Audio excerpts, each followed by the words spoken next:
de mes profondes gratitudes. J'ai également bénéficié d'un soutien de notre cher et grand parti IDPS à travers le secrétaire général, son Excellence, M. Augustin Kabouya Tshilum, qui n'a ménagé aucun effort pour nous octroyer l'ordre de démission dans les comptes du parti, à qui j'ai dit un grand merci.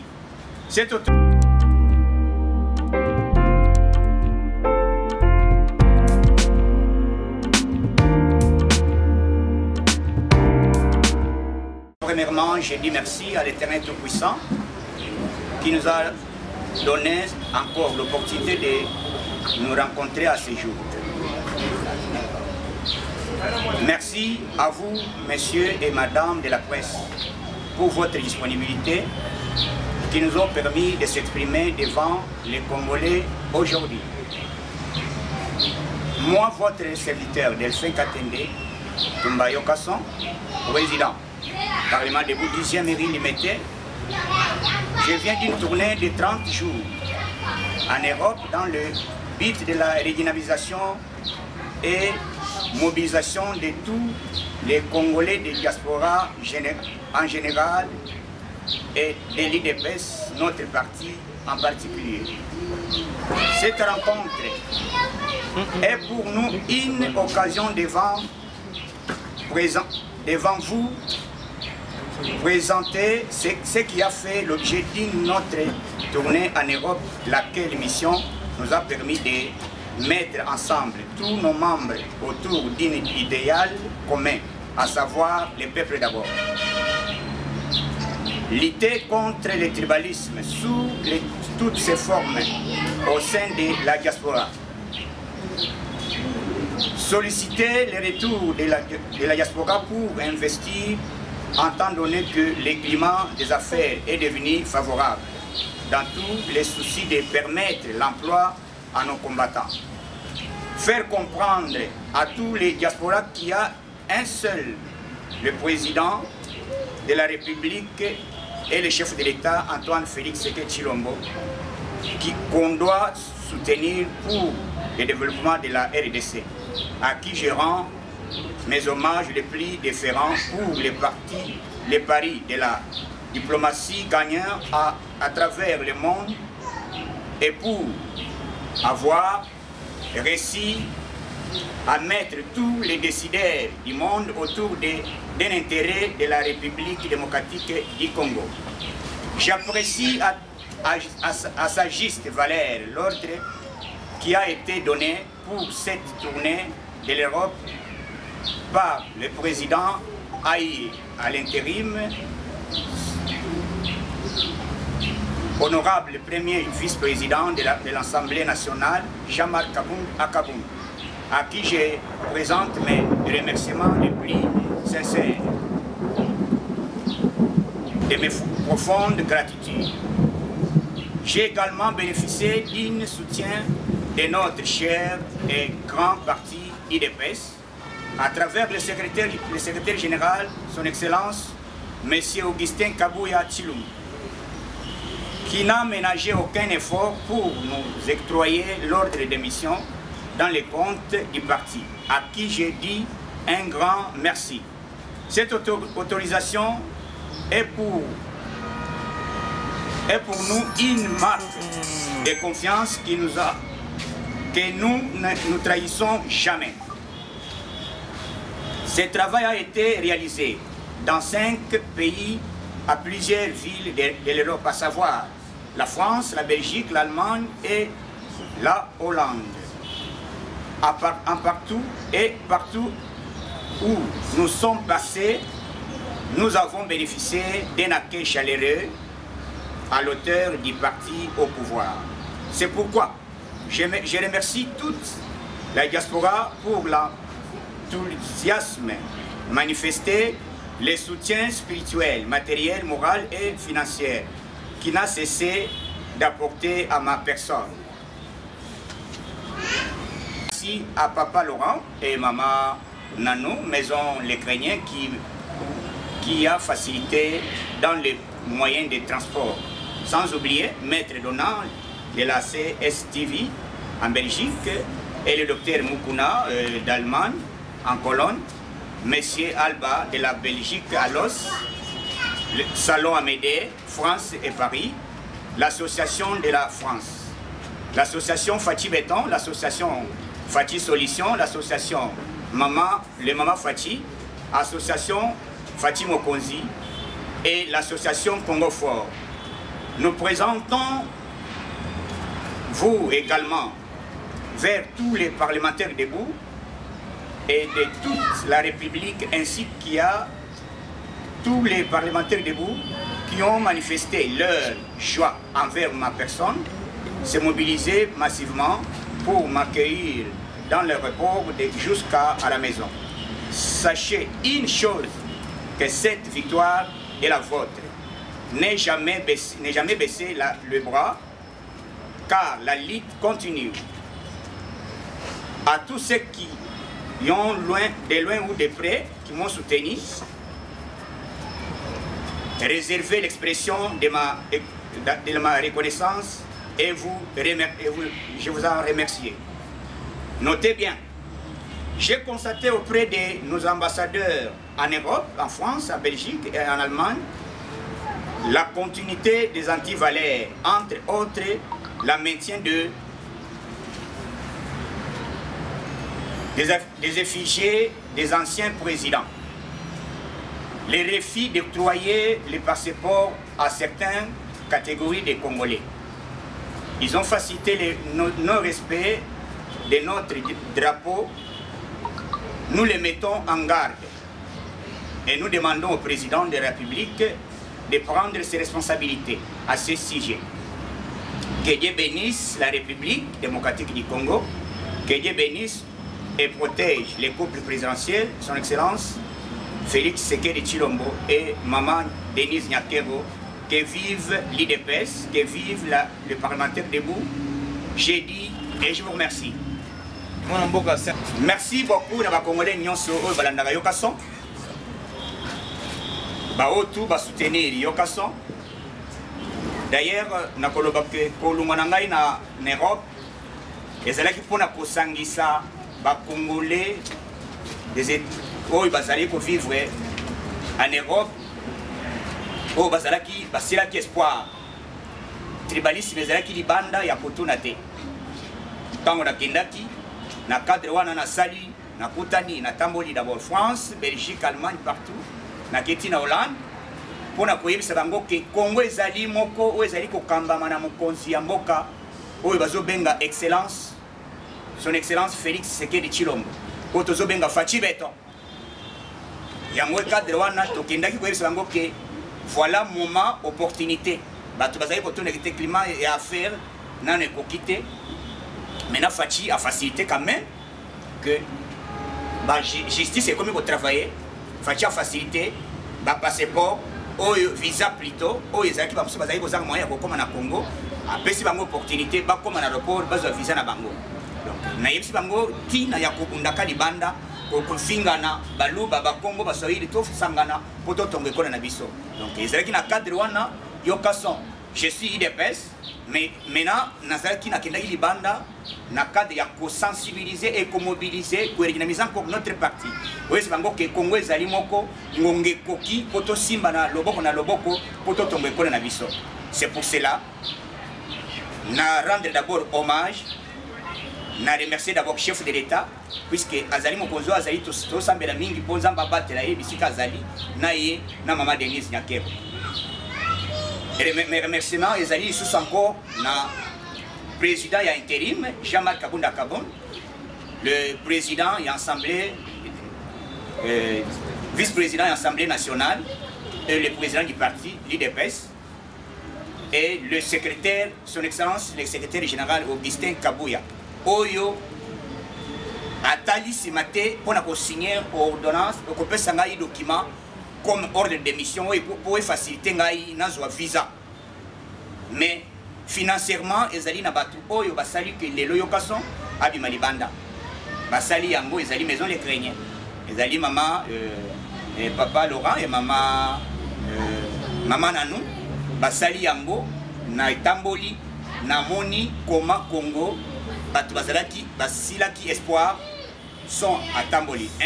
Nazalaki na France nazalaki na 3 places où na sali conférence où na sali message il y avait ce congolais nazalaki lisusu na Champs-Élysées et si ka basalaki baluaki sale na Champs-Élysées kolonga na France na kendaki na Belgique ezaki na 3 places tina los et si ka basalaki nazalaki na Matonge nazalaki place belé na Belgique kolonga Belgique nazalaki na Hollande na longo Hollande na pays Allemagne nazalaki na Berlin na longo Berlin babengi ngai na Cologne babengi na tamboli presque na sali conférence pour na kwesa ba congolais ngonge koki potoya totonge kone na biso ngonge koki oyo président na biso asengaki asala kapel na ba diaspora ba debité ki diaspora aya mbangu mais à se préparer pour azonga na mboka na ye quelle que soit identité na ye. C'est pour cela aujourd'hui na essayé de remercier encore les combattants au besoin qui disponibilité na bango ya koya koyamba yo kason aéroport puisque na kitaki vers 22h